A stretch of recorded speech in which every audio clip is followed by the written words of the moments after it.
আসন যেটা দেখাচ্ছি এটাকে বিষ্ণু পোজ বা নারায়ণ আসনও বলা হয়। শ্রী বিষ্ণু তার অনন্ত শয্যায় থাকাকালীন এই পোজে ছিলেন। কিভাবে?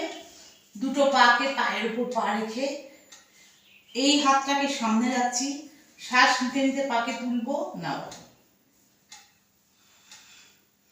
হাতটা আমার মাথার উপরে, মাথা হাতের উপর রয়েছে।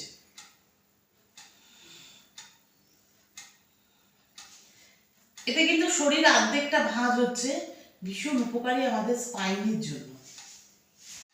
তারপরে আসন যেটা দেখাচ্ছি এটাকে বিষ্ণু পোজ বা নারায়ণ আসনও বলা হয়।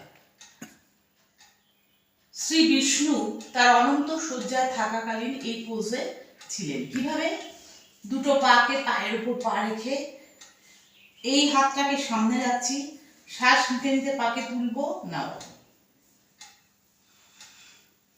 হাতটা আমার মাথার উপরে, মাথা হাতের উপর রয়েছে।